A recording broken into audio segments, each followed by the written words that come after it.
నమస్కారం. ఈరోజు మనం అడవుల గురించి మాట్లాడుకుందాం. మన దగ్గర 7వ తరగతి సాంఘిక శాస్త్ర పుస్తకంలోని కొంత సమాచారం ఉంది. అవును. ఆ సమాచారాన్ని బేస్ చేసుకుని మన దేశంలో, ముఖ్యంగా ఆంధ్రప్రదేశ్లో ఉన్న అడవులు, వాటి రకాలు, ప్రాముఖ్యత, సమస్యలు, సంరక్షణ వీటన్నిటిని గురించి కొంచెం వివరంగా చూద్దాం. తప్పకుండా. అసలు అడవి అంటే ఏమిటి? కేవలం చెట్లు పొదలు ఉంటే సరిపోతుందా? అంటే సహజంగా పెరిగిన చెట్లు పొదలతో ఉన్న పెద్ద ప్రాంతమే అడవి. కానీ అది అంతకన్నా ఎక్కువ. అదొక జీవావరణ వ్యవస్థ. జీవావరణ వ్యవస్థ అంటే వర్షపాతం, నేలలు, నీటి ప్రవాహాలు వీటన్నిటినీ ప్రభావితం చేస్తుంది. కాలుష్యాన్ని కూడా తగ్గిస్తుంది. ఇంకా చాలామంది గిరిజనులకు అదే జీవనాధారం. కలప, తేనె, పండ్లు అన్నీ అక్కడించే కదా. అవును, నిజమే. మరి వాతావరణాన్ని బట్టి రకాలుంటాయా? ఖచ్చితంగా. వాతావరణం, వర్షపాతం బట్టి మన దేశంలో ప్రధానంగా 5 రకాల అడవులున్నాయి. మొదటిది సతత హరిత అరణ్యాలు. సతత హరిత అంటే? ఎప్పుడూ పచ్చగా ఉండేవా? అవును. ఎక్కువ వర్షపాతం అంటే 200 సెంటీమీటర్ల పైన, ఉష్ణోగ్రత కూడా 22 డిగ్రీల సెల్సియస్ ఉన్న చోట ఇవి పెరుగుతాయి. పశ్చిమ కనుమలు, ఈశాన్య రాష్ట్రాలు, అండమాన్లో ఉంటాయి. అక్కడ చెట్లు ఆకులు రాల్చవా? అస్సలు రాల్చవు. ఏడాదంతా పచ్చగానే ఉంటాయి. మహాగని, రోజ్వుడ్, ఎబోనీ లాంటి గట్టి కలపనిచ్చే చెట్లు ఉంటాయి. దట్టంగా ఉండటం వల్ల సూర్యరశ్మి కూడా కిందకి సరిగ్గా చేరదు. ఓ, అక్కడుండే జంతువులు? సింహపు తోకకోతిలాంటివి అరుదైనవి కనిపిస్తాయి. సరే, మరి వర్షపాతం కొంచెం తక్కువుంటే? అక్కడ ఆకురాల్చే అడవులుంటాయి. డెసిడ్యువస్ ఫారెస్ట్స్ అంటారు. వీటికి 70 నుంచి 200 సెంటీమీటర్ల వర్షపాతం చాలు. మన దేశంలో ఇవే ఎక్కువగా ఉంటాయా? అవును. ఎక్కువ విస్తీర్ణంలో ఉన్నవి ఇవే. వేసవిలో నీళ్లు ఆదా చేసుకోటానికి ఆకులు రాలుస్తాయి. అందుకే ఆ పేరు. ఆసక్తికరంగా ఉంది. అంటే అదొక సర్వైవల్ టెక్నిక్ అన్నమాట. అంతే. టేకు, సాల్, వేప, గంధం, వెదురు ఇవన్నీ ఇక్కడ పెరుగుతాయి. జింకలు, ఏలుగులు, పులులు, చాలా వన్యప్రాణులకు ఇదే ఇల్లు. నీటి నష్టాన్ని తగ్గించుకోవడానికి వాటికి పొడవాటి వేర్లు, చిన్న ఆకులు, ముళ్ళుంటాయి. తుమ్మ, బ్రహ్మజముడు, నాగజముడు లాంటివి పెరుగుతాయి. సరే, ఇప్పుడు సముద్ర తీరాలకొద్దాం. అక్కడ కూడా ప్రత్యేకమైన అడవులుంటాయి కదా? మీరు మడడువులు అంటే మ్యాంగ్రోవ్ ఫారెస్ట్ గురించి అడుగుతున్నారు. ఇవి నదులు, సముద్రంలో కలిసే డెల్టా ప్రాంతాల్లో, తీరాల్లో పెరుగుతాయి. ఉప్పు నీటిలో పెరుగుతాయా? అవును. ఉప్పు నీటిని తట్టుకుంటాయి. వాటికి ప్రత్యేకమైన వేర్లుంటాయి. శ్వాసవేళ్లు అంటారు. అవి నేలపైకి వచ్చి గాలి పీల్చుకుంటాయి. అద్భుతం. ఎక్కడున్నాయి ఇవి ఎక్కువగా? పశ్చిమ బెంగాల్లోని సుందర్బన్స్ ప్రపంచంలోనే అతిపెద్ద మడడివి. సుందరీ చెట్టు పేరుమీద ఆ పేరు వచ్చింది. ఇవి తుఫాన్ల నుండి తీరాన్ని కాపాడతాయి కూడా. అవునా, చాలా ముఖ్యమన్నమాట. ఇక ఆఖరి రకం? పర్వత ప్రాంత అడవులు, మాంటైన్ ఫారెస్ట్స్. హిమాలయాల లాంటి ఎత్తైన పర్వతాల్లో పెరుగుతాయి. ఎత్తుకు వెళ్లే కొద్దీ మారుతూ ఉంటాయా? అవును. ఎత్తు పెరిగే కొద్దీ చల్లబడుతుంది కదా, దాంతో చెట్ల రకాలు మారతాయి. కొంచెం తక్కువ ఎత్తులో వెడల్పాటి ఆకులున్న చెట్లు. ఇంకా పైకి వెళ్తే కోనిఫర్స్ అంటే సూది ఆకులున్న చెట్లు పెరుగుతాయి. క్రిస్మస్ చెట్టు లాంటివా? దాదాపలాగే. దేవదారు, పైన్, సిల్వర్ ఫిర్ లాంటివి. ఆ సూది ఆకుల వల్ల మంచు సులభంగా జారిపోతుంది. మంచు చిరుతలాంటి జంతువులు కూడా అక్కడే ఉంటాయి. బాగా చెప్పారు. ఇవి కాకుండా ప్రభుత్వం కూడా కొన్ని రకాలుగా విభజించింది కదా, రిజర్వ్డ్, ప్రొటెక్టెడ్ అని. అవును. అది పరిపాలన కోసం. రిజర్వ్డ్ ఫారెస్టుల్లో నియమాలు చాలా కఠినంగా ఉంటాయి. కలప కొట్టడం, పశువుల్ని మేపడం లాంటివి దాదాపు నిషేధం.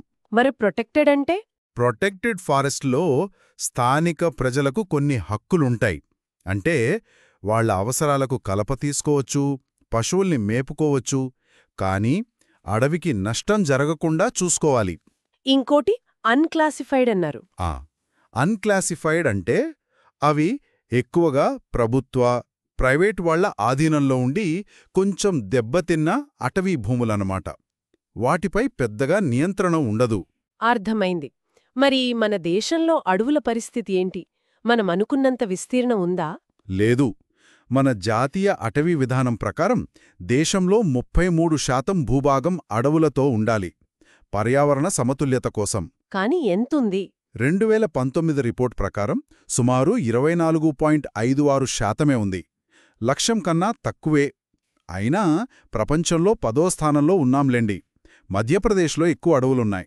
ఓ, మరి మన ఆంధ్రప్రదేశ్ సంగతేంటి? ఆంధ్రప్రదేశ్లో ఇంకాస్త తక్కువ, సుమారు 22.94% ఉంది. ఇది కూడా జాతీయ లక్ష్యం కన్నా తక్కువే. మన దగ్గర ఏ రకం అడవులెక్కువ? మన దగ్గర తూర్పు కనుమల వెంబడి ఎక్కువ అడవులున్నాయి. ఆకురాల్చే అడవులు అంటే తేమతో కూడినవి, పొడిగా ఉండేవి. అలాగే ముళ్ల పొదల అడవులు కూడా ఉన్నాయి. కొద్దిగా మడ అడవులు కూడా కృష్ణా గోదావరి డెల్టాలో. నల్లమల అడవులంటారు కదా? అవును, నల్లమల అడవి మన రాష్ట్రంలో అతిపెద్దది.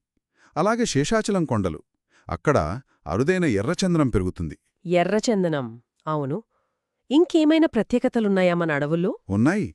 కడప జిల్లాలో శ్రీ లంకమల్లేశ్వర్ అభయారణ్యముంది. అక్కడ కలివికోడి అనే పక్షి కనిపిస్తుంది. కలివికోడి, దాని ప్రత్యేకతేంటి? అది ప్రపంచంలో మరెక్కడా కనిపించదు. అంతరించిపోయే ప్రమాదంలో ఉంది. IUCN వాళ్లు అత్యంత ప్రమాదస్థితిలో ఉన్న పక్షిగా గుర్తించారు. అయ్యో, ఇంత విలువైన అడవులు, జీవవైవిధ్యమున్నా అడవులు నరికేయడం పెద్ద సమస్య కదా? ఎందుకు జరుగుతోందిలా? నిజమే. కారణాలు చాలా ఉన్నాయి. వ్యవసాయం కోసం భూమి కావాలి, రోడ్లు, డ్యాంలు కట్టాలి, పరిశ్రమలు పెట్టాలి, కలప అవసరాలు, గనుల తవ్వకం. కొన్నిసార్లు అగ్ని ప్రమాదాలు కూడా. అవును, దావానాలం.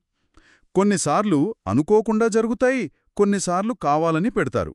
వీటన్నిటి వల్ల అడవులు తగ్గిపోతున్నాయి. దీనివల్ల నష్టాలు? చాలా పెద్ద నష్టాలు. భూతాపం పెరుగుతుంది, వాతావరణం మారిపోతుంది, వర్షాలు తగ్గుతాయి, నేలసారం పోతుంది, వన్యప్రాణులకు ఇల్లు లేకుండా పోతుంది, వరదలు, కరువులు, ఒకదాని తర్వాత ఒకటి. మరి వీటిని కాపాడుకోవడానికి ఏం చేస్తున్నారు?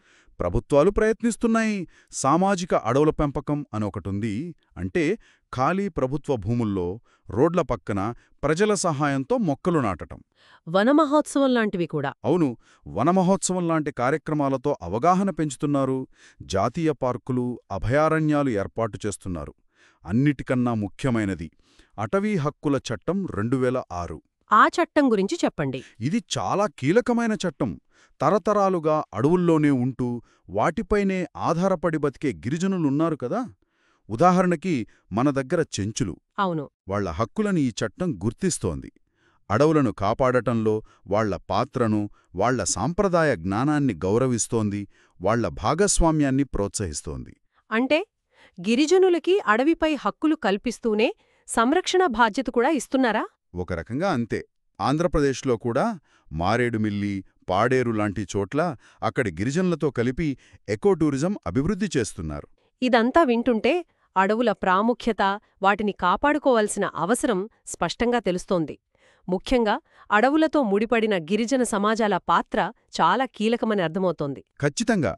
వాళ్ల జ్ఞానాన్ని, హక్కులను మనం గౌరవించాలి. ఆధునిక సైన్స్ని, వాళ్ల అనుభవాన్ని కలిపి అడవులను ఎలా కాపాడుకోవాలి అనేది మనం ఆలోచించాలి. చట్టాలు, పథకాలతో పాటు ప్రజల భాగస్వామ్యం, ముఖ్యంగా అడవిని నమ్ముకున్న వాళ్ల భాగస్వామ్యం చాలా ముఖ్యం.